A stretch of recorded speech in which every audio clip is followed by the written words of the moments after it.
সুপ্রিয় দর্শক শ্রোতা, শুরুতে জানাচ্ছি আপনাদেরকে মোবারকবাদ, শুভেচ্ছা, স্বাগতম। আহলান ওয়া সাহলান ওয়া মারহাবা।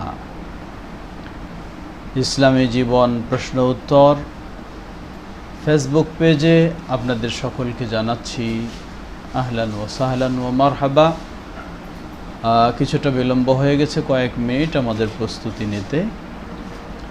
এর মাঝেই আমরা প্রথমে শুরু করেছিলাম, একটু প্রবলেমের জন্য আবার নতুন করে শুরু করতে হয়েছে। আশা করছি আল্লাহ সুবহানাহু ওয়া তাআলার রহমতে আপনারা সকলেই যে যেখানে আছেন ভালো আছেন, সুস্থ আছেন। দোয়া করছি আল্লাহ সুবহানাহু ওয়া তাআলার কাছে, আল্লাহ আপনাদের সকলকে ভালো রাখুন, নিরাপদে রাখুন, সুস্থ রাখুন এবং দিনের উপরে থাকার তৌফিক দান করুন। সুপ্রিয় দর্শক শ্রোতা, আজকে মূলত আমাদের মূল বিষয় হচ্ছে প্রশ্নোত্তর পর্ব। সেই সাথে আপনাদের জিজ্ঞাসা অনুযায়ী আমরা বিষয়গুলি কখনো বিস্তারিত, কখনো সংক্ষিপ্তভাবে আমরা জবাব দেওয়ার চেষ্টা করব ইনশাআল্লাহ। এর মাঝেই আমাদের সাথে যোগদান করেছেন অনেক ভাই দেশ ও বিদেশ থেকে, ভাই ও বোনেরা সালাম জানিয়েছেন, ভালো মন্দ জিজ্ঞাসা করেছেন। ওয়ালাইকুম আসসালাম ওয়া রাহমাতুল্লাহি ওয়া বারাকাতুহু। আলহামদুলিল্লাহ, আল্লাহ আমাকে ভালো রেখেছেন, আমরা ভালো রয়েছি, আশা করছি আপনারাও ভালো রয়েছেন। আমাদের এই প্রোগ্রাম যেমনইভাবে ইসলামী জীবন পেজে প্রচারিত হচ্ছে, লাইভ হচ্ছে, ঠিক একই সাথে আমাদের তাওহীদ মিডিয়া এবং বাংলা লেকচার সেগুলিতেও লাইভ হচ্ছে এবং প্রচার হচ্ছে ও হবে ইনশাআল্লাহ। যারা যেভাবে সহযোগিতা দিচ্ছেন আল্লাহ সবাইকে জাযায়ে খায়ের দান করুন। বারাকাল্লাহু ফীকুম ওয়া নাফা আল্লাহু বিকুম আল ইসলাম ওয়াল মুসলিমিন। আমরা ভূমিকা দীর্ঘ না করে আপনাদের প্রশ্নের দিকে যেতে চাই। প্রশ্ন করেছেন আমাদের ভাই তানভীরুল আলম। তিনি বলছেন যে আমার প্রশ্ন, জামাতে ইমাম সাহেব দুই দিকে সালাম ফেরানোর পর মুক্তাদি সালাম ফেরাবে না একদিকে সালাম ফেরালে মুক্তাদিও সালাম ফেরাবে? জবাব, নিয়ম হচ্ছে ইমামের অনুসরণ করা। আগেও করা যাবে না, আবার পিছেও পড়ে থাকা যাবে না, এবং ইমামের সাথে সাথেও চলা যাবে না। বরং ইমাম শুরু করবে, অতঃপর মুক্তাদি সেই কাজে সংযুক্ত হবে এবং চলতে থাকবে ইমামের সাথে। সালাম ফেরানোর বিষয়টি মূলত এখানে বুঝের ভিন্নতার কারণে জবাব ভিন্ন হয়ে থাকে। যে সালাম ফেরানো এখানে দুটি কাজ না একটি কাজ। যারা বলেন একটি কাজ, তারা বলেন যে সালাম শেষ করার পর্যায়ে, দুই দিকেই শেষ করার পর্যায়ে শুরু করবে মুক্তাদি। তবে একদিকে শেষ করেও যদি মুক্তাদি শুরু করে ইনশাআল্লাহ অসুবিধা হবে না। আল্লাহু তাআলা আ'লাম।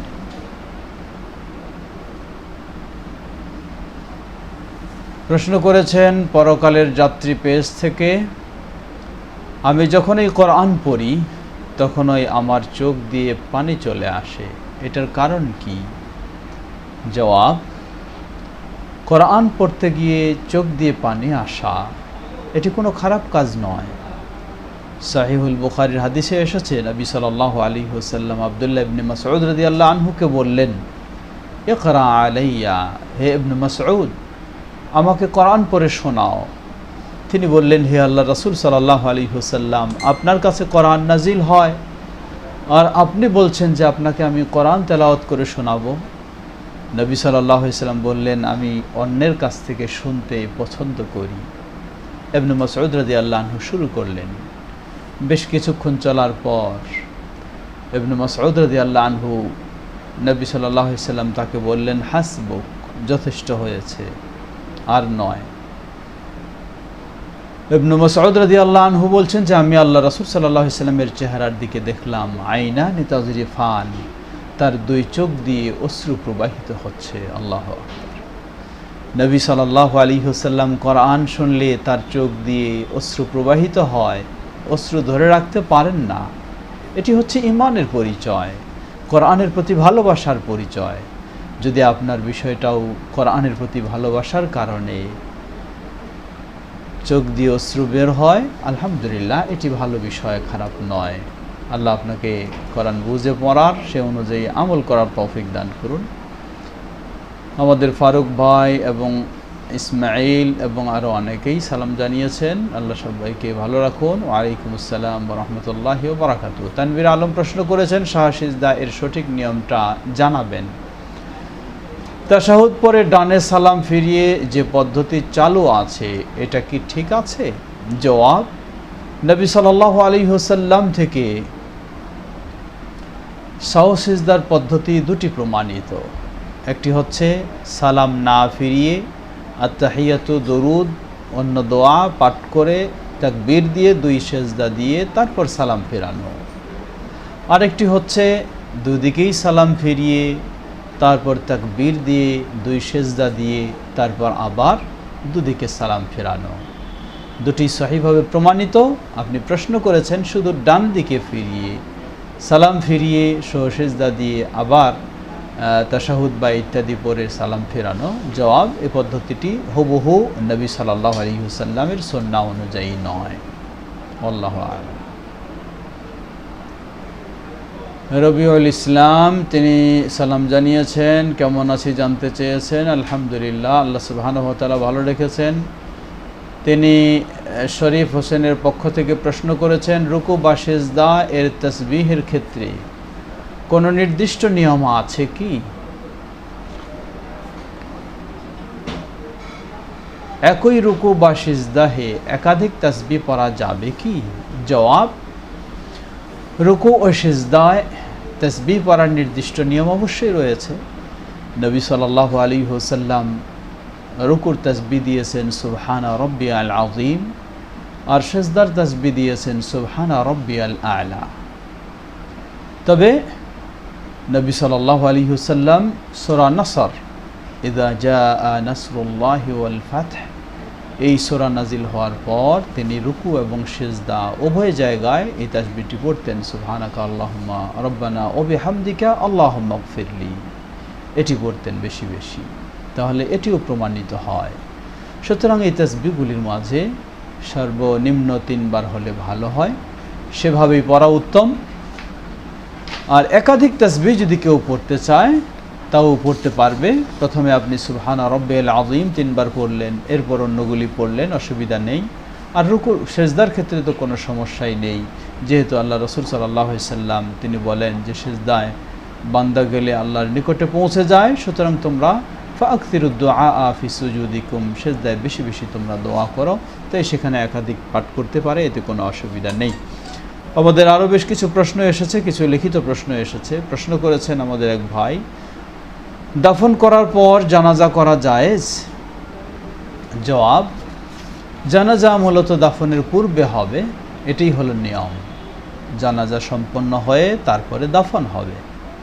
আগে কাফন, গোসল, কাফন, তারপরে জানাজা, তারপরে হলো দাফন, এটাই নিয়ম। কিন্তু যদি কখনো কিছু ব্যতিক্রম ঘটে, যেমন সহিহুল বুখারীর হাদিসে এসেছে, নবী সাল্লাল্লাহু আলাইহি ওয়াসাল্লামের মসজিদে নববী একজন মহিলা সাহাবী, তিনি নিয়মিত পরিষ্কার পরিচ্ছন্নের দায়িত্ব পালন করতেন স্বেচ্ছায়। হঠাৎ নবী সাল্লাল্লাহু আলাইহি ওয়াসাল্লাম দেখছেন যে সেই পরিষ্কারকারী মহিলা নেই। জিজ্ঞাসা করলেন কোথায় সে? সাহাবায়ে কেরামগণ বললেন, হে আল্লাহ রাসূল সাল্লাল্লাহু আলাইহি ওয়াসাল্লাম, তিনি তো গত রাত্রে ইন্তেকাল করেছেন। আমরা রাতের বেলা আপনাকে কষ্ট দিতে চাইনি, তার জানাজা শেষ করে আমরা দাফনের কাজ শেষ করে ফেলেছি। নবী সাল্লাল্লাহু আলাইহি ওয়াসাল্লাম কষ্ট পেলেন, বললেন, দুল্লনি, কোথায় তার কবর, আমাকে দেখাও। সাহাবায়ে কেরামগণ দেখালে নবী সাল্লাল্লাহু আলাইহি ওয়াসাল্লাম কবরের পাশেই সেখানে দাঁড়ালেন, পিছনে সেই সাহাবায়ে কেরামগণ দাঁড়ালেন, দাঁড়িয়ে জানাজা পড়লেন। এই হাদিস থেকে প্রমাণ হয় এই ধরনের যদি কোনো বিশেষ ব্যক্তি কারো জানাজা ছুটে যায়, পরে যদি তিনি আবার এইভাবে পড়তে চান, তাহলে সেটি জায়েজ রয়েছে। আল্লাহু তাআলা আ'লাম। প্রশ্ন করেছেন, বিদআতীদের মসজিদে নামাজ পড়া যাবে? জবাব, বিদআতীদের মসজিদ কী ধরনের? যদি সেই মসজিদে কবর থাকে, সংশ্লিষ্ট কবর দিয়েই মসজিদ হয়, মাজার হয়, তাহলে সেই মসজিদে কখনো সালাত আদায় করা জায়েজ হবে না। কেউ আদায় করলে তিনি গুনাহগার হবেন, কবিরা গুনাহে লিপ্ত হবেন।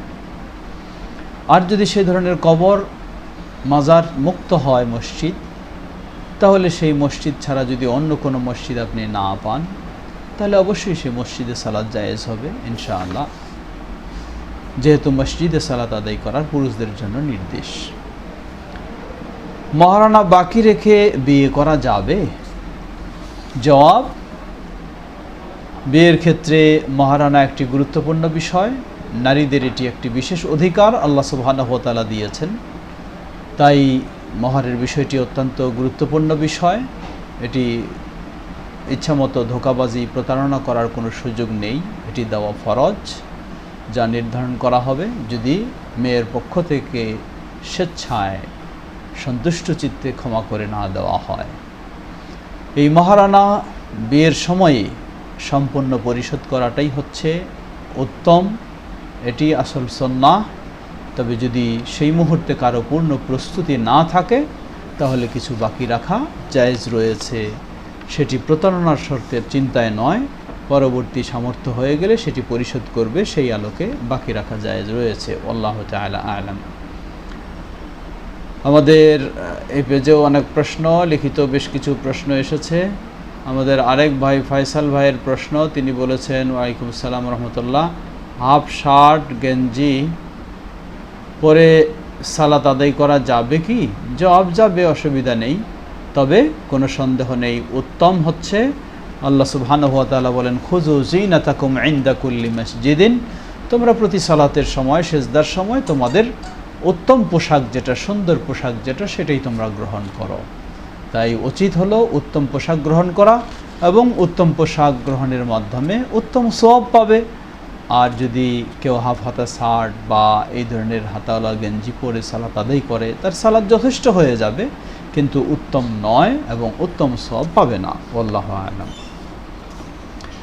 প্রশ্ন করেছেন লিখিত, মেয়ে ছেলেকে তালাক দিয়েছে, আবার মেয়েকে বিবাহ করা যাবে কি না?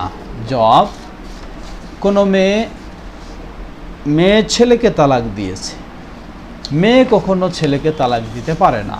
তালাক দেওয়ার মালিক হচ্ছে ছেলে, স্বামী তালাক দেওয়ার মালিক, স্ত্রী নয়। তবে যদি কখনো পরিস্থিতি এমন দাঁড়িয়ে যায়, স্ত্রী সেই স্বামীর কাছে শান্তিপূর্ণভাবে থাকতেও পারছে না, দিনও মেনে চলতে পারছে না, ইসলাম মেনে চলতে পারছে না, আবার সেই স্বামী ভালো নয়, যার ফলে সে স্বেচ্ছায় তালাকও দিচ্ছে না, ছেড়েও দিচ্ছে না, তখন স্ত্রীর পক্ষ থেকে খোলা তালাকের প্রস্তাব যেতে পারে। সেই দেনমোহর ফিরিয়ে দিয়ে খোলা তালাকের প্রস্তাব দিবে। তখন সেই ছেলে বা স্বামী সেই প্রস্তাব গ্রহণ করলে এটিকে বলা হয় খোলা তালাক। সেটাও স্বামীর পক্ষ থেকেই, স্ত্রীর পক্ষ থেকে শুধুমাত্র প্রস্তাব। এভাবে তালাক হলে সেই বিবাহ বিচ্ছেদ ঘটে যাবে। যদি স্বামী কখনো তালাক না দিয়ে থাকে, এমন বিবাহ বিচ্ছেদ ঘটে গেলে পরবর্তীতে আবার তারা উভয়ে বিবাহ বন্ধনে আবদ্ধ হতে চাইলে নতুন মোহর দিয়ে নতুনভাবে আকদ করে বিবাহ বন্ধনে আবদ্ধ হতে পারবে। আল্লাহু তাআলা আ'লাম। প্রশ্ন করেছেন আব্দুল সামিহ, আমরা 10 ক্লাস পড়ছি, 60টি সাবজেক্ট পাস হলে বাসায় পাস বলবে, একটি ফেল, আর 6 পাস হলেও ফেল বলবে। এক্ষেত্রে বুঝিয়ে দেন, ডান হাতে রেজাল্টের পাওয়ার জন্য কয়টি সাবজেক্ট পাস হলে, ডান হাতে রেজাল্টের পাওয়ার জন্য কয়টি সাবজেক্ট পাস হলে পাস বলবে, ফেল বলবে? আপনার প্রশ্ন অস্পষ্ট। ডান হাতে রেজাল্টের পাওয়ার দ্বারা যদি আপনি এটি বোঝাচ্ছেন যে কিয়ামতের কঠিন দিনে যারা সৌভাগ্যবান জান্নাতি, তাদের আমলনামা তাদের ডান হাতে দেওয়া হবে সম্মুখ দিক দিয়ে, আর যারা জান্নাতি হবে না, যারা জান্নাতি হবে তাদের আমলনামা সম্মুখ দিক দিয়ে তাদের ডান হাতে দেওয়া হবে, তারাই হলো সুসংবাদ প্রাপ্ত। যারা জাহান্নামী হবে তাদের পিছন দিক থেকে বাম হাতে তাদের আমলনামা দেওয়া হবে। যদি আপনি সেই রেজাল্ট খাতা বলতে সেটাই বোঝান, তাহলে কিয়ামতের দিন ডান হাতে আমলনামা পাওয়ার জন্য একজন মানুষকে কোরআন ও সহিহ হাদিসের আলোকে গোটা জীবন সাধ্যপক্ষে পূর্ণভাবে ইসলাম মেনে চলার চেষ্টা করতে হবে। আল্লাহ আমাদের তৌফিক দান করুন। তিনি আরেক প্রশ্ন করেছেন, অনেকে বলে বরকত নয় বলে অ্যাক্সিডেন্ট হয়, আর বরকত নয় বলে ঋণগ্রস্ত, আর কেউ বলে আমি এই পাপ করেছি বলে আমার এই শাস্তি হয়েছে, কতখানি সঠিক?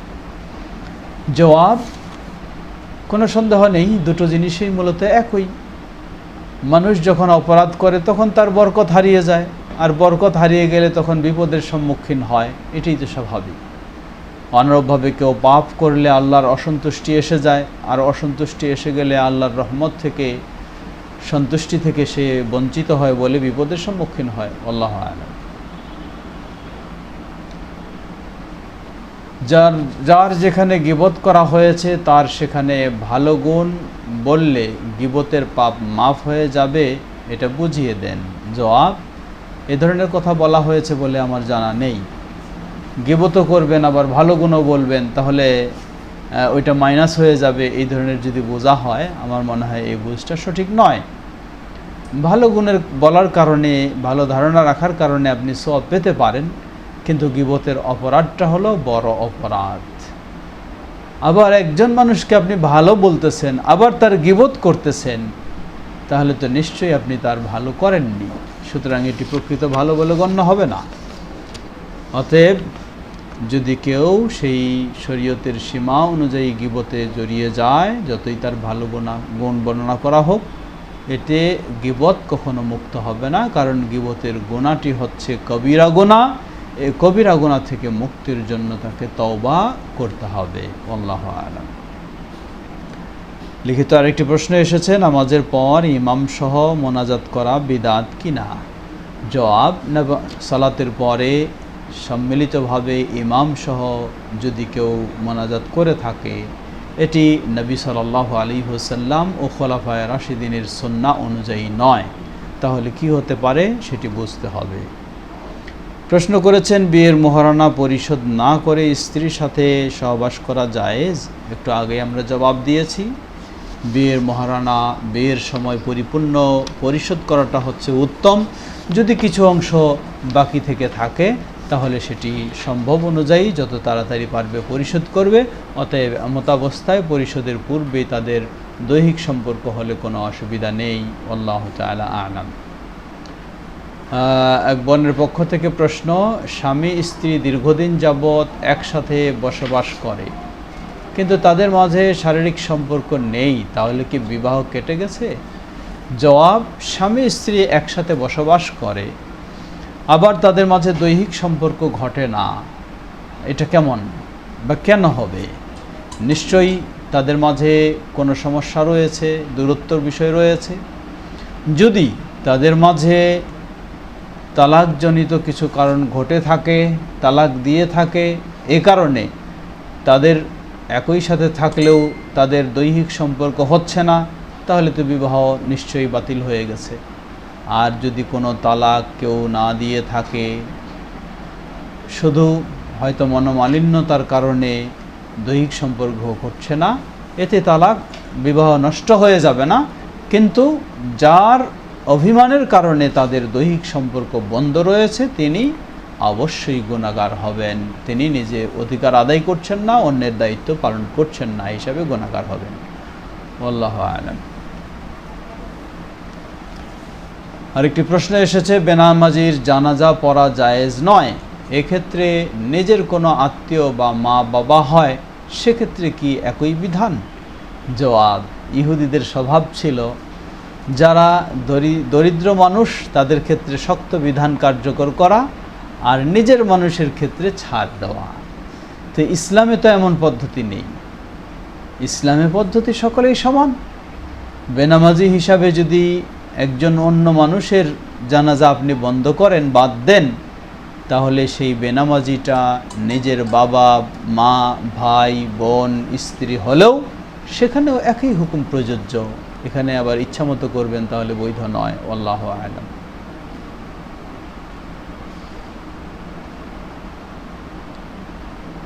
ইসমাইল এক ভাইয়ের পক্ষ থেকে প্রশ্ন নিয়ে এসেছে, নবজাত শিশুর কানে আজান দেওয়া যাবে কি?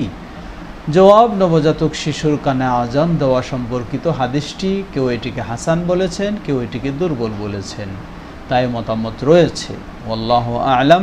হাসান হিসাবে কেউ যদি গ্রহণ করে থাকে, জেনে থাকে, সেই হিসাবে দিতে পারে, তবে এটি মসজিদের আজান নয়।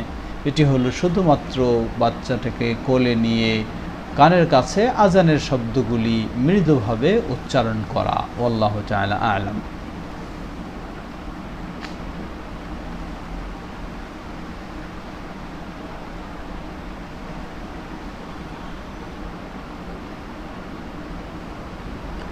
আবুল হোসেন রানা প্রশ্ন করেছেন। তিনি বলছেন যে আমার একটা প্রশ্ন হচ্ছে, আমাদের প্রিয় নবী করিম সাল্লাল্লাহু আলাইহি ওয়াসাল্লাম কি আল্লাহর সাথে সরাসরি কথা বলেছেন?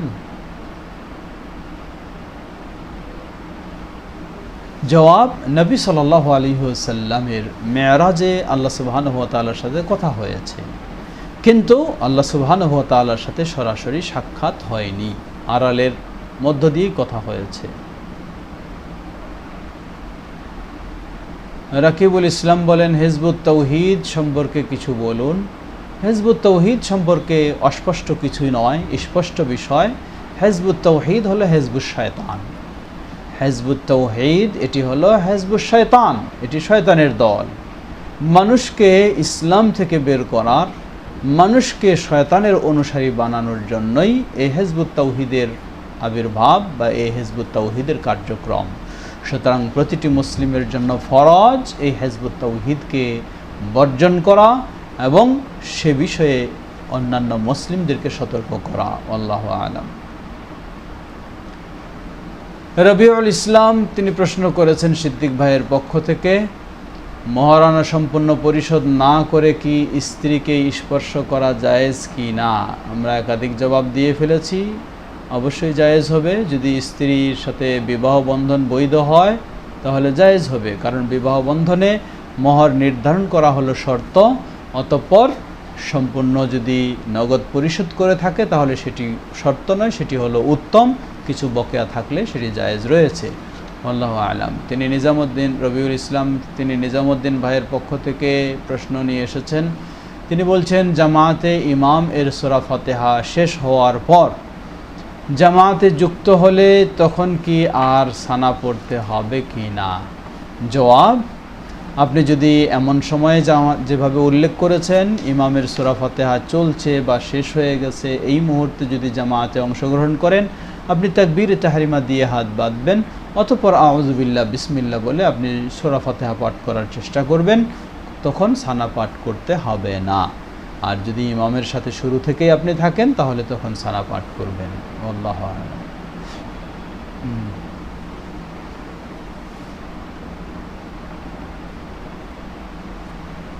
বাইতুন নূর মসজিদ কমপ্লেক্স ফেসবুক পেজ থেকে প্রশ্ন করেছেন, কেউ যদি সালাতে ভুল করে 2 বার সূরা ফাতিহা পড়ে ফেলে তবে সাহু সিজদা দিতে হবে কি? জবাব, বিষয়টি একটু লক্ষণীয় বিষয়। সূরা ফাতিহা সালাতে পাঠ করা হচ্ছে রোকন। সুতরাং কোনো রোকন যদি একাধিকবার হয়ে থাকে তাহলে উচিত হচ্ছে সাহু সিজদা দেওয়া। উদাহরণস্বরূপ 4 রাকাতের জায়গায় যদি 5 রাকাত হয়ে যায় তাহলে সাহু সিজদা দিতে হয়। 2 সিজদার জায়গায় 3 সিজদা হয়ে যায়, সাহু সিজদা দিতে হয়। তো এই ধরনের যদি সূরা ফাতিহা বেশি পড়া হয় তাহলে সাহু সিজদা দেবে। আল্লাহু আ'লাম। কাদের খান প্রশ্ন করেছেন যে আমার জন্য দোয়া করবেন, আল্লাহ আপনাকে দিনের উপরে থাকার তৌফিক দান করুন, সুস্থ রাখুন, নিরাপদে রাখুন। মোহাম্মদ সালাউদ্দিন কাদের তিনি প্রশ্ন করেছেন, ওয়ালাইকুম আসসালাম ওয়া রাহমাতুল্লাহি ওয়া বারাকাতুহু। তিনি বলছেন যে এক ভাই জানতে চেয়েছেন,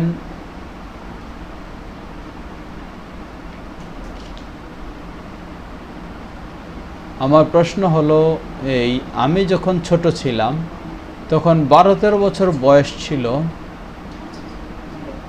আমি তখন কোনো এক ব্যক্তির টাকা চুরি করেছিলাম। এখন আমি আলহামদুলিল্লাহ আমি এখন সালাত আদায় করি, এই বিষয়ে আপনার মতামত জানতে চাই। জবাব: 12-13 বছর এর মানে তখন আপনি প্রাপ্তবয়স্ক ছিলেন না। এরপরেও আমরা বলবো, যদি আপনার মনে থাকে কার টাকা চুরি করেছিলেন, তাহলে উচিত তার টাকা তাকে ফেরত দেওয়া, যেহেতু এটি বান্দার হক। যদি এমন হয় তা মনে করতে পারছেন না এবং মনে করতে পারলেও তাকে দেওয়ার কোনো সুযোগ পাচ্ছেন না, তাহলে আপনি এতটুকু করতে পারেন, তার কাছ থেকে যদি ক্ষমা চাওয়া সম্ভব হয় নেওয়ার চেষ্টা করবেন। তাও যদি সম্ভব না হয়, তাহলে এই পয়সা বা এই টাকা তার পক্ষ থেকে আপনি অসহায় দরিদ্র বা ভালো কাজে আপনি দান করে দিবেন। আল্লাহু আ'লাম।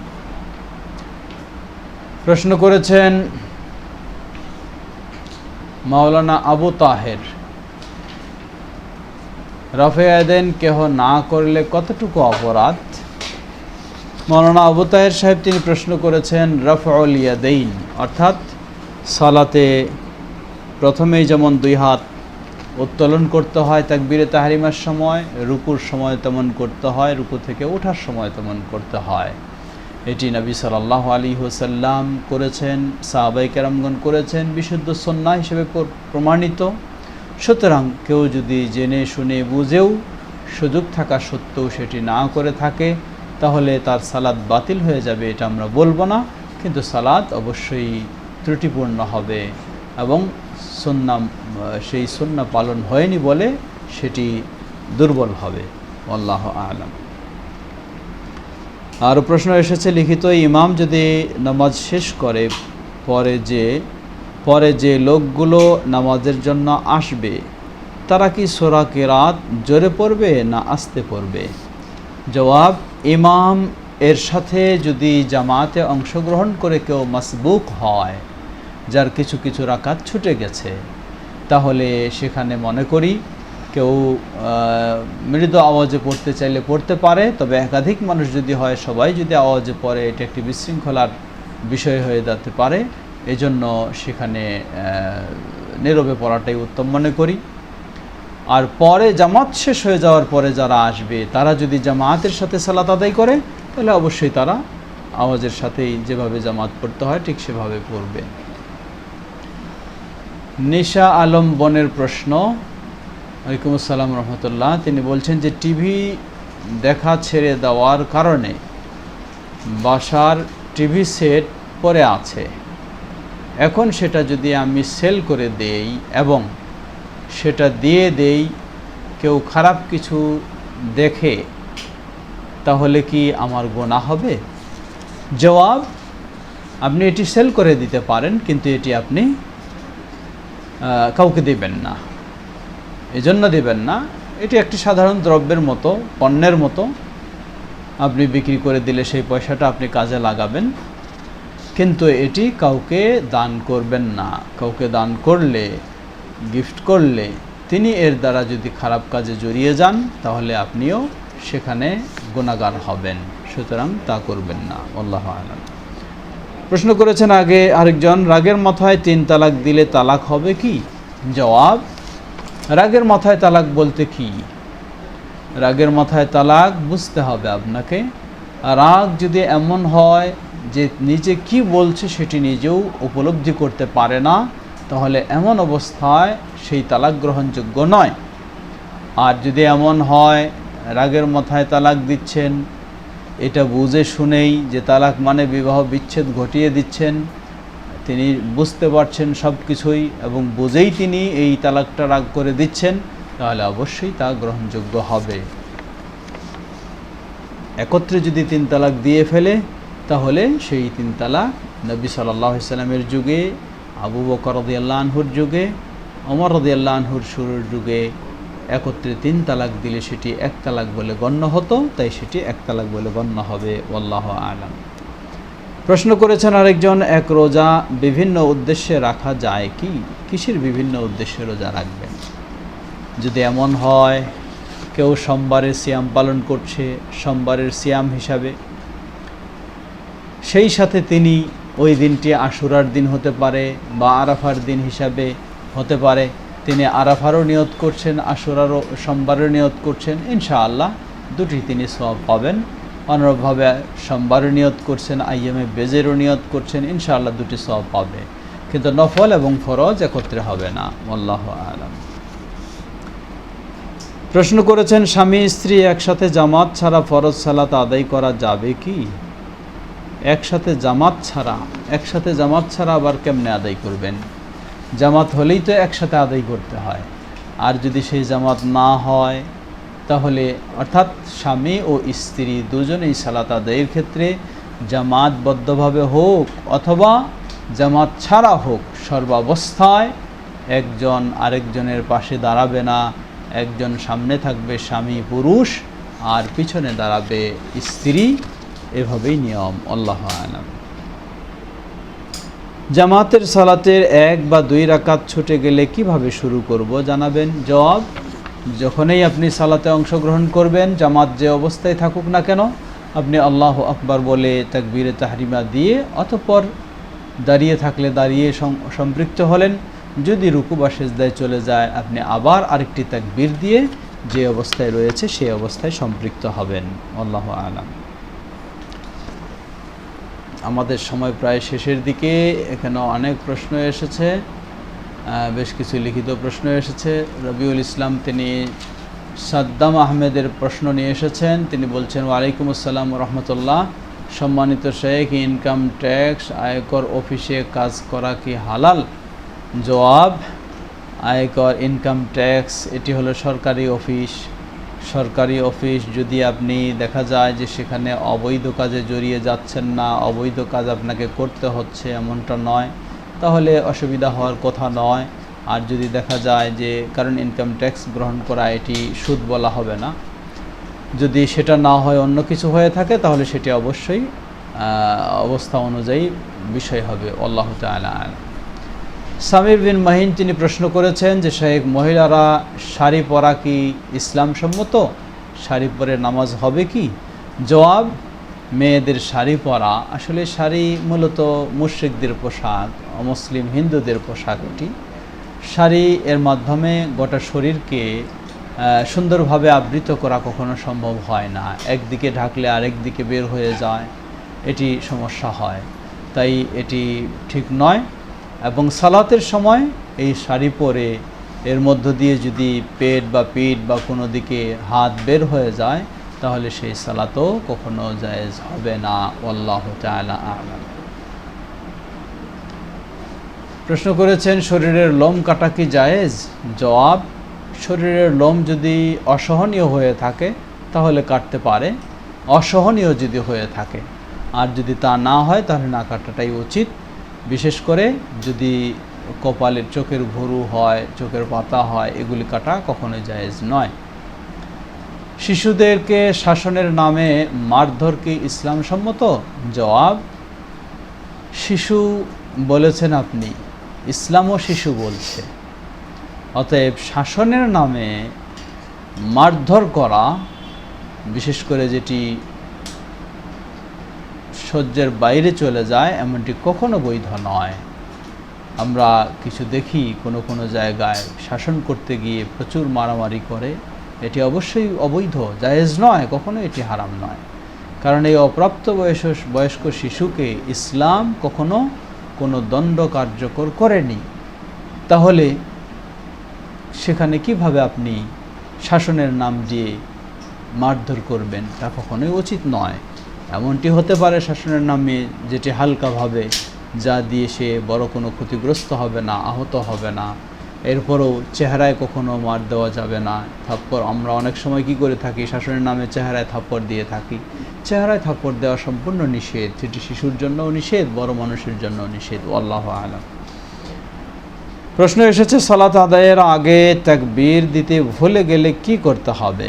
জবাব, সালাত আদায়ের আগে যদি তাকবীর দিতে ভুলে যায়, তাকবীর দ্বারা কি উদ্দেশ্য আপনার?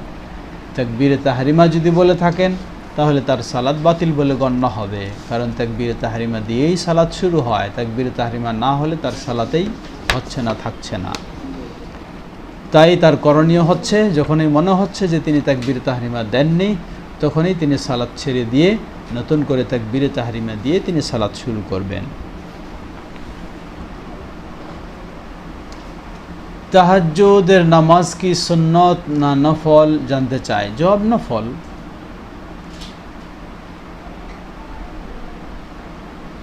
কোরআন ও হাদিসে কুদসির মধ্যে পার্থক্য কি? জবাব, কোরআন ও হাদিসে কুদসির মধ্যে পার্থক্য হলো, কোরআন আল্লাহর বাণী, আল্লাহর ভাষায় কোরআন নাজিল হয়েছে।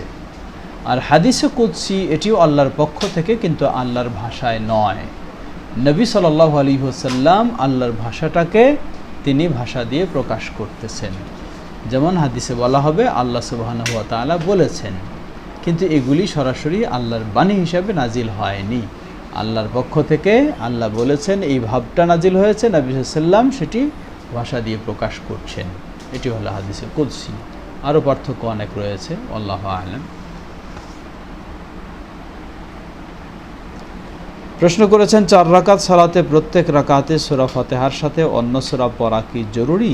জবাব, না, জরুরি নয়। প্রথম 2 রাকাতে আপনি সূরা ফাতিহার সাথে অন্য সূরা পড়বেন, বাকি 2 রাকাতে আপনার জন্য বিষয়টি ঐচ্ছিক। আপনি ইচ্ছা করলে পড়তে পারেন, আবার ইচ্ছা করলে নাও পড়তে পারেন। আল্লাহু তাআলা আ'লাম। আমরা প্রায় শেষের দিকে এসে গেছি। সর্বশেষ প্রশ্ন নিচ্ছি। আমাদের ভাই প্রশ্ন করেছেন, মোরশেদ বেগ, তিনি প্রশ্ন করছেন, পিতার আগে সন্তান মারা গেলে সম্পদের ভাগ পায় না কেন? জবাব, ওয়ারিসি সম্পদের ভাগ কেউ করে দেয়নি, করে দিয়েছেন আল্লাহ সুবহানাহু ওয়া তাআলা। সুতরাং আল্লাহ রাব্বুল আলামিন যেটি যেভাবে ভাগ করেছেন সেটাকে সেভাবেই গ্রহণ আমাদের করতে হবে, যদিও আমরা তার পরিপূর্ণ হিকমত বা পরিপূর্ণ কারণ জানতে নাও পারি। তো নিয়ম হচ্ছে, এটি শুধু পিতা পুত্রের বিষয় নয়, নিয়ম হচ্ছে কোনো ব্যক্তি যিনি ওয়ারিস হবেন, যার ওয়ারিস হবেন, তো যার ওয়ারিস হবে তার মৃত্যুর সময় যিনি ওয়ারিস হবেন তাকে জীবিত থাকতে হবে, তাহলেই ওয়ারিস হবে, না হলে ওয়ারিস হতে পারবে না। এটি হলো ইসলামের নিয়ম। আল্লাহু আ'লাম। সর্বশেষ প্রশ্ন, সিদ্দিক রহমান, তিনি প্রশ্ন করেছেন, যদি প্রবাস হতে রাগে বসে কেউ স্ত্রীকে ফোনে তালাক দেয়, তবে কি তালাক হয়ে যাবে নাকি জানালে খুশি হব? জবাব, যদি তিনি রাগের বসে তিনি বুঝতেছেন তিনি করতেছেন এবং তিনি রেগে গিয়েই বিবাহ বিচ্ছিন্ন ঘটাচ্ছেন এমনটা বুঝেন, তাহলে সেই তালাক অবশ্যই গণ্য হবে অবস্থা অনুযায়ী। আর যদি এমন রেগে গেছেন তিনি কী বলেছেন সেটি নিজেও বুঝেন না, জানেন না, তাহলে সেটি তালাক বলে গণ্য হবে না। ওয়াল্লাহু তাআলা আ'লাম। আজকে আমরা আর দীর্ঘ না করে এখানে শেষ করছি। এতক্ষণ যাবৎ যারা আমাদের সাথে ছিলেন, যারা বিভিন্ন ইসলামী জীবন বা তাওহীদ মিডিয়া এবং বাংলা লেকচার লাইভে ও বিভিন্নভাবে এটা প্রোগ্রামকে ধারণ করে প্রচার করছেন, আল্লাহ সবাইকে জাযায়ে খায়র দান করুন। আল্লাহ সকলের এই সুন্দর ভালো আমলগুলিকে কবুল করে নিন, আর আমরা যেন আল্লাহর পথে আল্লাহর দ্বীনের উপরে প্রতিষ্ঠিত থাকতে পারি। আল্লাহ আমাদের জন্য সেটি তৌফিক দান করুন, সহজ করে দিন। আমাদের অসুস্থদেরকে আল্লাহ পরিপূর্ণ সুস্থতা দান করুন। আমার জন্য দোয়া করবেন যেন আল্লাহ সুস্থভাবে দ্বীনের কাজ করার তৌফিক দান করেন। ওয়া আখিরু দাওয়ানা আনিল হামদুলিল্লাহি রাব্বিল আলামিন ওয়া সাল্লাল্লাহু তাআলা আলা নবিয়িনা মুহাম্মদ ওয়া আলা আলিহি ওয়া সাহবিহি আজমাইন। সুবহানাকা আল্লাহুম্মা ওয়া বিহামদিকা আশহাদু আল্লা ইলাহা ইল্লা আনতা আস্তাগফিরুকা ওয়া আতুবু ইলাইক। আসসালামু আলাইকুম ওয়া রাহমাতুল্লাহি ওয়া বারাকাতুহু।